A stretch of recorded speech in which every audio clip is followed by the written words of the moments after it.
Welcome back, everyone. The next part of Min Zhao's book, Chapter 7, is on Chinese schools. So actually, this will be broken up into 3 parts. I was advised to break up all my lectures into 3 parts because apparently students prefer it, and they feel more accomplished when they listen to little 10-minute chunks instead of a whole 45-minute chunk. So that is the reason why this actual lecture is broken into 3 chunks. So that is great and awesome. So welcome. All right, Chinese schools. I want you guys to think, did anyone go to Chinese schools? Okay, so I know the class is open to all the Cal States. Who's been to a Chinese school? And if you don't know, in America, I'm in America, so you could be discombobulated, but usually in my top poly classes, I have a good 20% of the class that's gone to Chinese school or an ethnic language school. Who's been to an ethnic language school? You've been to a Jewish school, a Japanese school, an Armenian school. Has anyone been to one of those? Okay. Well, as you know, Chinese is the majority ethnic group on the planet, and actually Chinese is becoming a global power. Okay. So because Chinese is becoming a global power, America, according to President Obama, has discussed how we have to catch up and we have to learn this language. Okay, so let's watch a small clip about learning Chinese in America. Americans generally assume everyone speaks English. Do you speak in English? Often they exceed our expectations. Former Chinese President Jiang Zemin surprised Mike Wallace in 2000 by reciting the Gettysburg Address in English. 407 years ago. Even the French president speaks English, kind of. We will be happy to help you make money in France. But Americans do not generally share such multilingual talents. I don't speak a foreign language. It's embarrassing. Instead of struggling with foreign grammar, Americans would rather struggle with headphones to hear the translation. But not in City Terrace Public School in East Los Angeles, where 90 students have been learning Chinese since kindergarten. Like his classmates, Nelson Enriquez even has his own Chinese name. 你的中文的名字是什么？我的中文的名字是韩瑞克。 5 years old, they're like little sponges. Nelson's family speaks Spanish at home, so he is trilingual, which the 8-year-old is already planning to exploit. I may get a better job and a raise, too. These kids have been studying Chinese for 4 years, and they're pretty good, but this is an unusual school. Across the country, only 50,000 American school kids are studying Chinese. In China, by contrast, there are 200 million students learning English. The numbers are increasing. A decade ago, about 300 schools in the U.S. taught Chinese. Now it's close to 1,600, driven by interest in China's $6 trillion economy, now the second biggest in the world. At City Terrace, the Chinese immersion program is so popular, they have a waiting list. Learning Chinese as a second language will help their children to be able to find a better job later on. And then there are the hidden benefits. Why do you think your parents wanted you to learn Chinese? I think they wanted me to learn Chinese because they like to go to Chinese restaurants. 2 languages, 2 cultures, and no one at a loss for words. Terry McCarthy, CBS News, Los Angeles. Great. Excellent.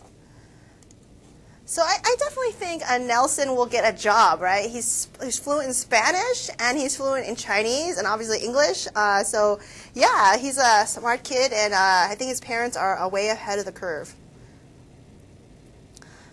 All right, so excellent. So this chapter is on Chinese schools, and just like we said, there are over 1 million Chinese people in America. There are these Chinese schools all over America, and actually I'm in Cal Poly here now filming this, and there's Chinese schools all over Pomona, all over Hacienda Heights.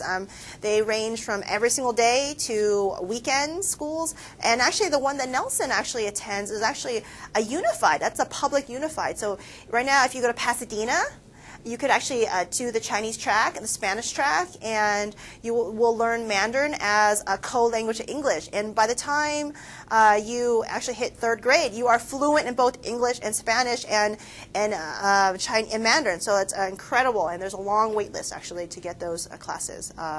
Again, if you look at if we talked about our last couple classes, really it's a win-win situation for kids who are bilingual.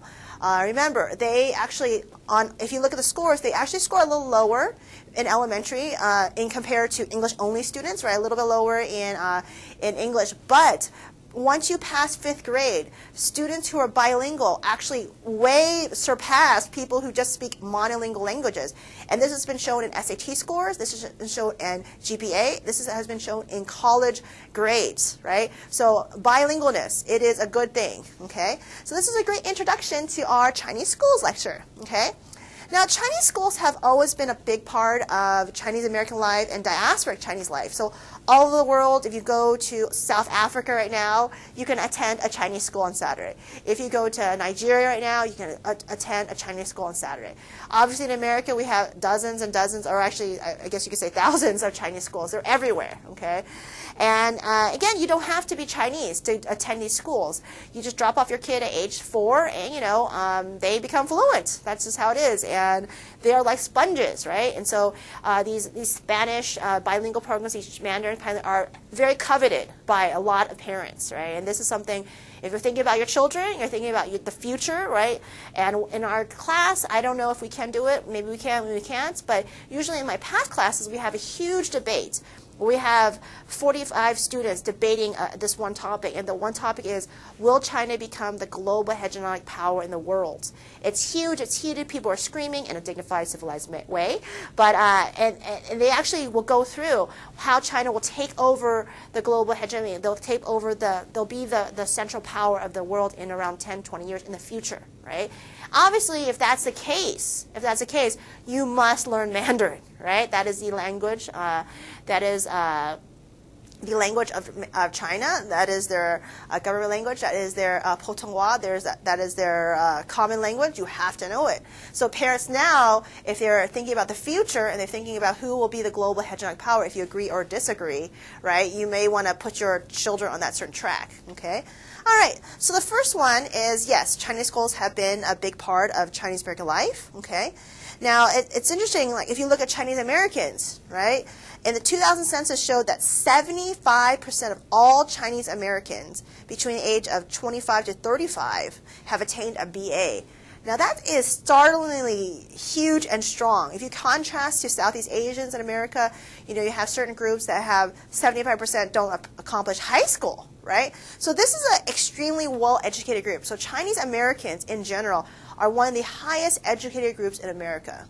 And you really could put that side to side with Indian Americans. It's very similar to Indian Americans.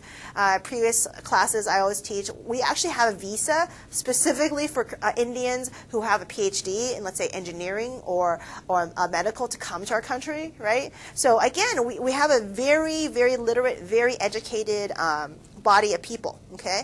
Now you compare that. Only 15% of African Americans have a BA, and only 30% of Latinos, non-Anglos, have a BA. Okay. Now, if you look at the Anglo numbers, that is also very. You have around 50 or less than 50%, because the number is very unusual, right? When I talk about the Anglo going to college, you have 50% who attempt, right? So they'll take one class in junior college, they'll attempt a Cal State class, right? But will they actually get a BA? Many of them do not, right? So the numbers are very varied. If you look at actually people who actually get, then you're looking at around 40, okay, or around 40. It really depends. But again, these surveys really don't do the kind of tried and true. There's people who will go to Cal Poly and maybe they'll do it slowly and get the degree in 12 years, right? Or they'll take it in 15 years. So there are these outliers that it can't really compensate for. But you have at least definitely for sure less than 50%, right? So that's a huge contrast. How Chinese Americans, 75% of them have BAs. That is a big contrast from the Native American population. All right, so let's look at Chinese schools.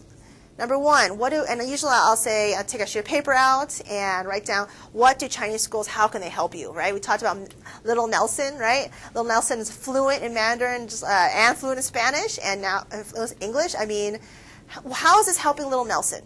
Think about it. How is Mandarin helping him? Well, it's helping him with, if you go to Chinese schools, and let's say you're Chinese ethnic, and let's say you came from China, it actually helps you with Americanization. It kind of tells you like what's going on in school. They actually go over your homework. They help you what's going on in your class, right? That's one way. So if you're an immigrant from China, from Taiwan, you go to Chinese schools. It's not necessarily Chinese you need, but it's actually what they give you is actually the Americanization. It shows you like how to do it, and you hang out with other Chinese American kids, and everyone knows that you get all your information from your peers, right? Especially this age group, right? TV peers, and so in that way, it's a lot of like Americanization that happens, and that's what a lot of people don't know about, right? And Min Zhou specifically writes about is Chinese schools help you become American, right? The second thing is it helps you with Chinese self-esteem, okay? Now, if you read Haiming Liu's excellent book, it's a wonderful book, Transnational Families, it really talks about Chinese Americans. And he weaves a story about this Chinese diasporic family that goes back and forth to China, back and forth to China. And then at some point, the father, the merchant, thinks, you know what, living in America, a lot of Chinese get like snapped on, right? They always get made fun of, right? And you know what, it affects their self-esteem. And it lowers their self-esteem. So by having my child grow up in a society that oppresses them, that have media images that are so negative about Chinese people and minorities in general, that's going to affect their self-esteem. So, you know, in that story, he makes this decision, send back the kids to China because at least they get the high self-esteem and they come back later as adults, right? And so something about Chinese school is that it can promote, in a very hostile environment, right? It can promote positive self-esteem, right? And you know, and this is actually can be good. It's like alternative track of self-esteem where you don't see yourself in a positive manner on TV, right? And you see a positive Chinese teacher and talks about China in a positive light, not in the scary, you know, King Kong light that other authors have talked about. So that's something that's really interesting about Chinese school is it's positive, right? And number three, and this is I think why a lot of parents push their kids into Chinese school, is Chinese values, right? One can argue that Chinese values are similar to American values, but slightly different, right? There is an emphasis on family. There is an emphasis on the collective whole. Right? Whereas I think standard Americanization, maybe 18, you move out of your home. And at this point, I would ask my class, you know, who still lives at home, right? And invariably, it really is the people of color, the students who actually still live at home, right? A lot of the other students don't live at home, right? And it is kind of like people make fun of you, right? If you don't live away from your home, right, at age 18. But really, in traditional Chinese families, you live sometimes your whole life with your family, definitely into your teens, your 20s, and even 30s, 40s, right? A lot of times, the cycle is you move out of home when you get married, right? And if you don't get married, you're still at home, right? So again, Chinese values, valuing the family as number one. That is the number one unit. That is the one that it's not exactly an individualistic, it's definitely not an individualistic kind of cultural value. You must protect the family first. You do things, you sacrifice for the family as a collective whole, right? And particularly if you have a Chinese mom or dad, you'll know that the grip they have on you is pretty tight, right? Even though you could be pretty old, right? My mom calls me all the time in class, and she doesn't care, right? She's always calling me, and the students start laughing, but she doesn't really care. But yes, you have to. It is something of Chinese values, and again, this is addition to learning the language. Of course, you're learning a language, which changes your thought process, which changes your ethnic identity. Okay. Another thing, number 4, that Chinese schools does is they teach you SATs. Like these new Chinese schools, they're always adapting to the American kind of society. So nowadays they teach SATs, right? They teach Chinese SATs, of course, the language, but also they teach regular SATs as in English and math, right? So again, that is actually something interesting that Chinese school has transformed, evolved, just like American society, okay? Something else it teaches is Chinese dance, Chinese singing, Chinese kung fu, calligraphy, comic book writing. Okay, so again, it's like it's not like what people think of as just school. And a lot of you guys are like, groaning because you have these experiences of Chinese school. But, I think overall it is a pretty positive thing, okay? Also, of course, we talked about language is a huge ethnic identity marker. If you can speak it, it really changes your brain pattern. We talked about last lecture that it really dictates you. And that's a huge effect. And like Nelson, by speaking Mandarin, is actually changing his brain pattern, right? And actually making himself more flexible, right? And actually, people who speak different languages actually have a better spatial sense, right? They actually can see the world in a more nuanced way. So think of little Nelson. He's really like gaining so much. His parents are just so much ahead of the game. Fluent in Spanish, fluent in English, fluent in Mandarin. What job could he not get, right? That is just awesome. All right, so something that actually has been in the media a lot is actually Tiger Moms. And if you've heard of anything, it's Amy Chua. She wrote a book called Tiger Moms. It was actually a bestseller, okay? And in her book, she talks about how Chinese moms are the best moms, she argues, right? Chinese moms don't do the lovey-dovey, I love you to your kids. Instead, Chinese moms are kind of like militaristic, and they force their kids to do things because, you know what, there's no one cannot do this, right? Everyone can do it as long as you practice a lot, you can do it. And it's interesting, this is a cultural phenomenon. A lot of people think this, and there are positive and negative effects. Not everyone can go to Harvard, right? Imagine if everyone's pushing their kid to go to Harvard. But again, it's interesting because she does have a model of excellence that it's not about natural aptitude, right? One of her arguments is, if you try enough, you will get it, right? So it's interesting. It's kind of positive, negative. Some people are on both sides. And here she talks about her book and the controversy, because she did actually get death threats. It was a New York Times bestseller, but she did get death threats over. And here she's explained herself to PBS. Amy, the name of your book is The Battle Hymn of the Tiger Mother. And the battle in question, you lay out pretty early on. It's a battle against decline.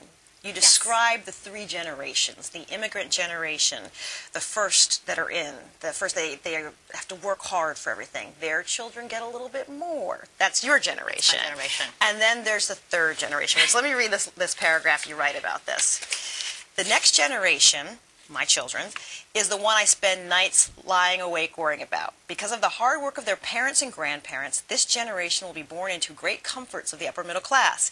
Even as the children, they will own many hardcover books, an almost criminal luxury from the point of view of immigrant parents. They will have wealthy friends who get paid for B+. They may or may not attend private schools, but in either case, they will be expensive, brand-new, brand-name clothes. Finally, and most problematic, they will feel they have an individual right guaranteed by the U.S. Constitution and therefore be much more likely to disobey their parents and ignore career advice. In short, all factors point to this generation being headed straight for decline. And then you write, well, not on my watch. Right. And it's intended to be somewhat comic, but yeah, that sums it up. It's actually, I do believe that. I was raised by extremely strict, but also extremely loving Chinese immigrant parents. And for me, sort of looking back, I complained a lot when I was little, but for me, looking back, their having high expectations for me, coupled with love, was the greatest gift they could give me, that anyone's given me. And so that's why, even though my husband is not Chinese, I decided that I wanted to raise my kids the strict, the same way my parents had raised me. And the book is, it's about many of the strengths that I see in this approach, but it's also about my mistakes. It's making fun of myself. And in the end, it gets much darker. It's about my having to pull back when my younger daughter rebelled. So it is not a how-to book. It is a memoir. It's about my own journey and struggle and sort of eventual transformation as a mother. If you read the back of your book, it explains how to be a tiger mother. There's a long list of things you didn't allow your children to do, your two girls. Let me read a couple of them. They were never allowed to attend a sleepover, have a play date, be in a school play, complain about not being in a school play, watch TV or play computer games, choose their own extracurricular activities, get any grade less than an A, not be the #1 student in every subject except gym and drama, play any instrument other than the piano or violin, not play the piano or violin.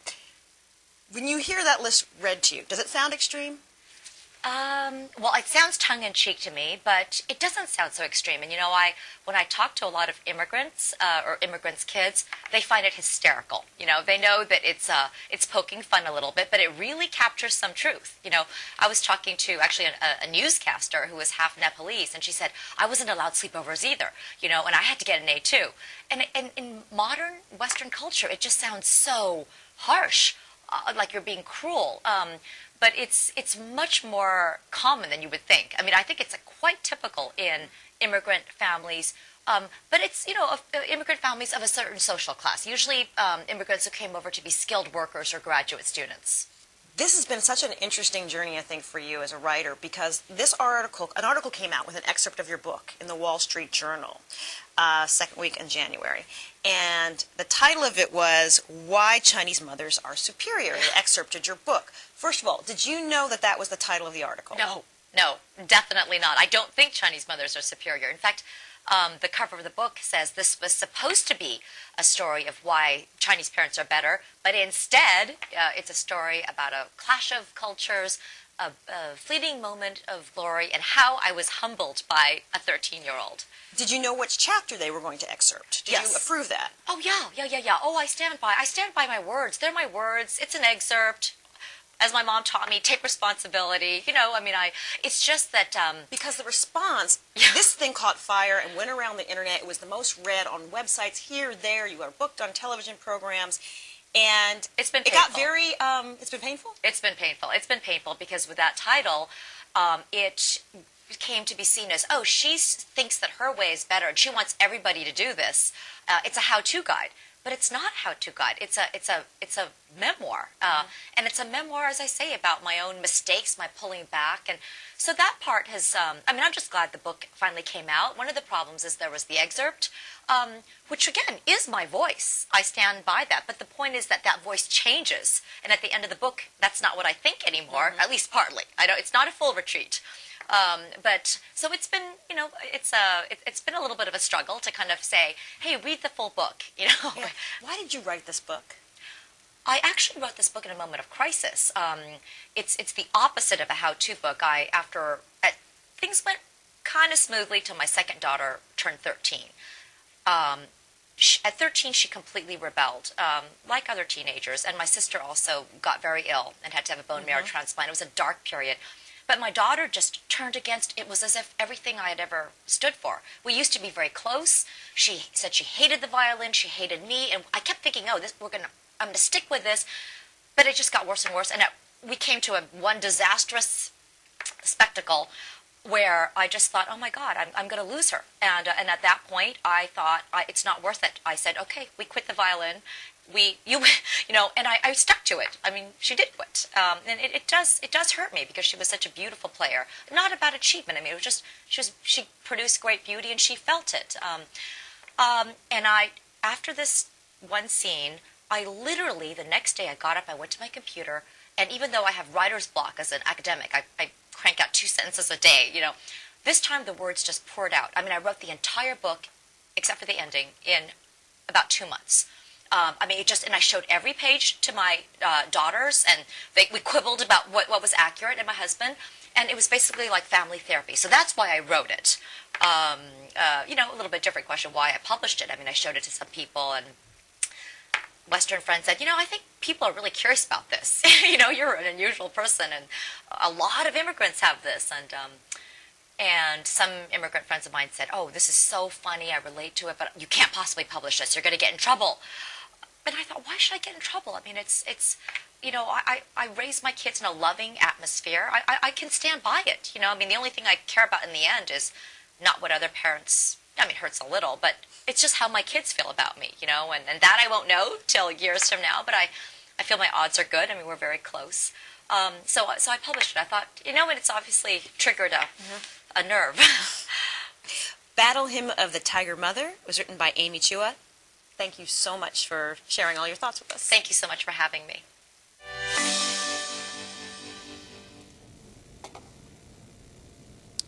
All right, so class, so we just saw an excerpt of Tiger Moms and Amy Chua, and I really want to emphasize how she does say that it's class. because her book really is interesting.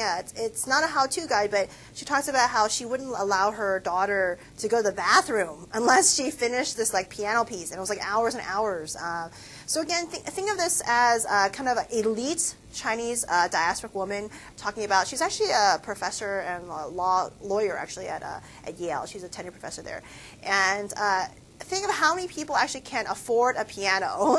Like very few Chinese people in America can afford a piano, right? There's a lot of working class Chinese Americans and globally around the world. So it's really interesting. It became very controversial. A lot of blogs anti her. There's Facebook pages about her and this and that. So very interesting. And again, this is she makes it very clear. It's only an elite group of Chinese parents who came maybe as grad students. When I contrasted this to my own parents who were restaurant workers, right? They didn't care if I got an F or a D, right? They just let me do whatever I wanted to do. Okay, so pretty interesting here. So here right before I'm gonna give you a slide, and I'm gonna take a break right after here. So I want you to do it by yourself. I'd like you to take a piece of paper and split it into 4, okay? And I'd like you to put down 4 groups of ethnic groups and why they're going to college and why they're not going to college, okay? So what are the pros and cons of these ethnic groups going to college? What are the barriers? And then we're going to discuss it after the break. So let's take 3 minutes and let's take a break right now, and then I'll come right back.